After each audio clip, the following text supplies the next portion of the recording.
There are times when you have to tell a loved one something that they probably won't like. The message is often unpopular or conceived as harsh or but truthful. It's with sincere love for the well-being of young men that I offer this often unforgiving but necessary message. To some, this will come off as offensive. Some may even say it's sexist, but the obvious evidence cannot be denied. The best way to raise a boy is the strong presence of a man. I qualify this column with the emphasis on this being true for some, but not all. I would even venture to maintain that it's safe to say that it's the majority to be true. I have both personal and professional experience working with coaching, teaching, mentoring, and raising young men for more than 20 years.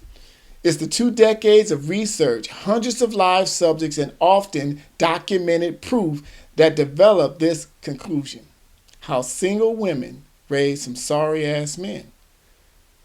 Now, although I just emphasized the phrase some but not all, I'm sure I still get tons of responses from people referencing their success stories raising or being raised by a single woman.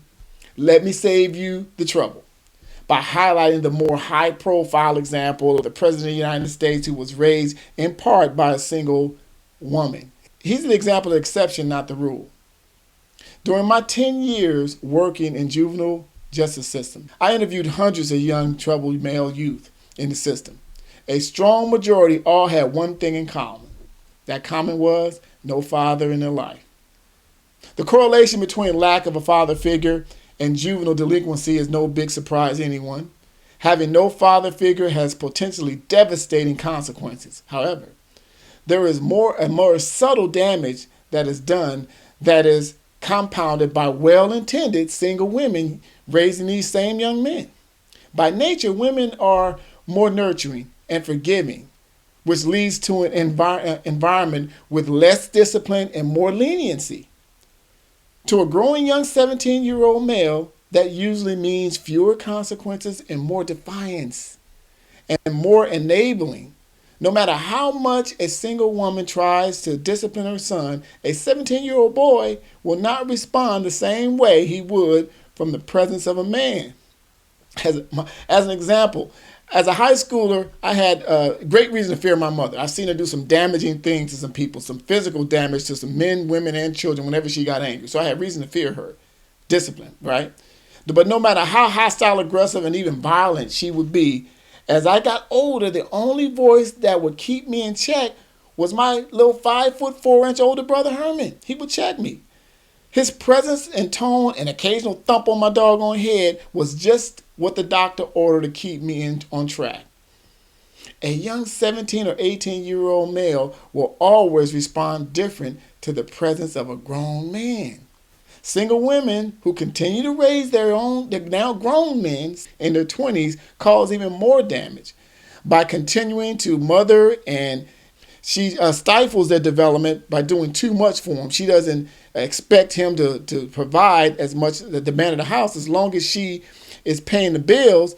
Although he is of age, he's still in the stature of a child. She still feeds them, houses them, and she even allows him to live in the house without even contributing to the finances. He can come and go as he please. He may not even continue to clean and maintain the upkeep of the house. She even further fuels his dependency on a woman by buying him expensive athletic shoes. He can sit around and play video games all day with little or no expectations or accountability for his actions.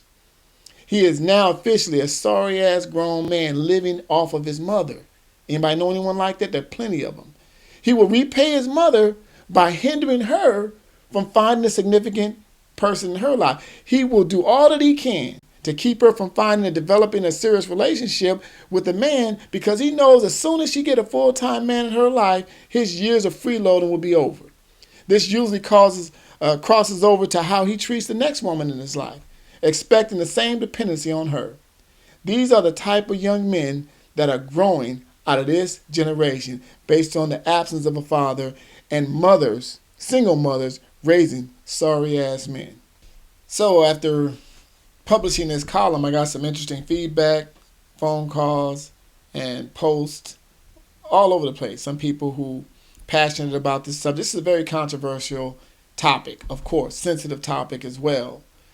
But let me emphasize and let me qualify and let me frame this by knowing that anyone that knows me knows the work from This Youth Generation, Raised in Hell, that my life's work revolves around improving the quality of life for young men, particularly young black males, because they are the greatest need of help worldwide. So with that, this subject matter just brings out a very sensitive but necessary topic that we need to address to help improve the conditions of young black men. So when I published this column, I got this feedback, and I want to share some of the thoughts with you. This comes from a reader from Daily Republic.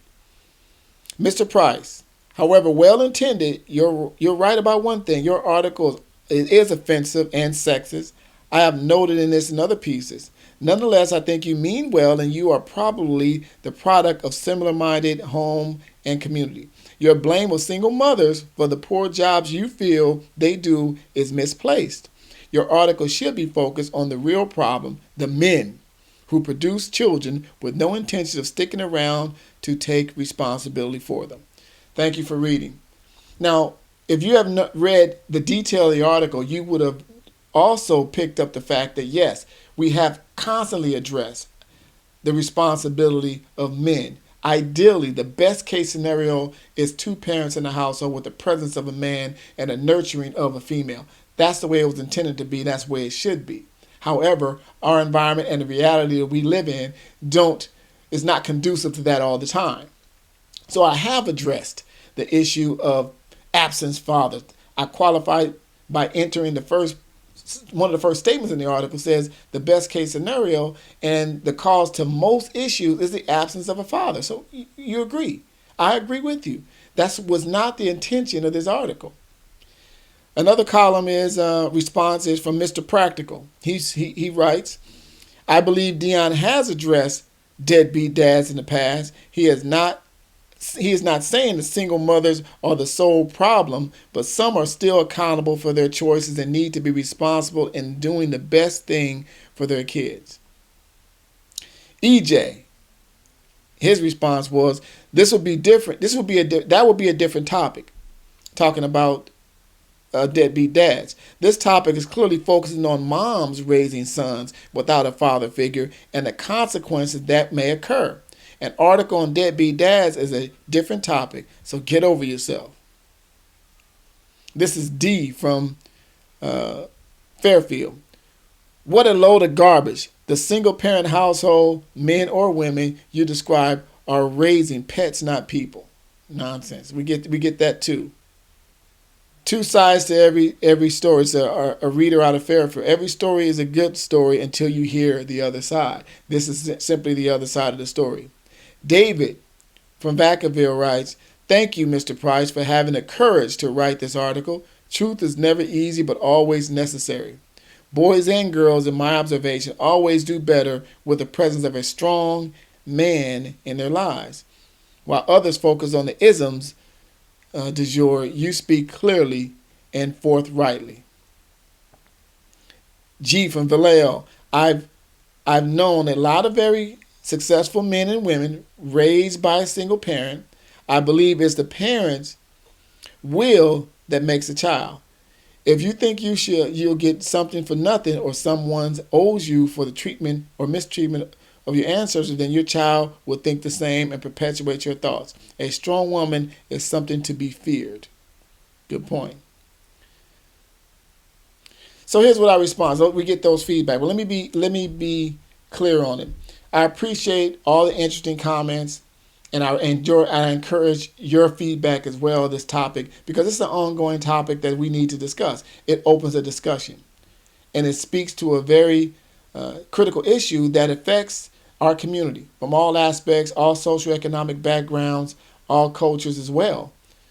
So when is it necessary to ask for help when raising a child? Is it okay to have a father figure? an uncle, a mentor, whatever. Sometimes our egos will think that we can do things on our own and we don't need any help. I think that's part of the problem here. And young men who are in this situation need to recognize that you think you're getting off easy by taking, some men will choose, if they have the choice, to side with their mother or live with their mother as opposed to their fathers. And I've seen this in my own experience as well, where the young man will be given a choice. He'll say, well, I'm going to stay with my mom. Why? Because he knows that it may be a little bit easier in terms of him doing what he wants to do, as opposed to going with his father, who he knows more than likely not going to let him sit around and eat and drink and not get off his behind and cook and clean and do what he needs to do. No father's going to do that. A great high-profile example of that is the film Boys in the Hood. And if you know that popular film, the mother made a very difficult but wise decision to allow her son, her loving pride and joy, to go live with his father at an early age, early preteens, critical age for that matter. And Dad, who was played by Lawrence Fishburne, put it down on him. Said, this is what you're going to do. You're going to handle your business. Playtime is over. And that's just a high-profile example or a movie example, but that scenario can be true in so many other real-life situations. This Youth Generation, pick up the book, Raised in Hell, access to the column, This Youth Generation. Let's continue this discussion. Thank you for reading. Thank you for tuning in. Please subscribe to the channel, This Youth Generation.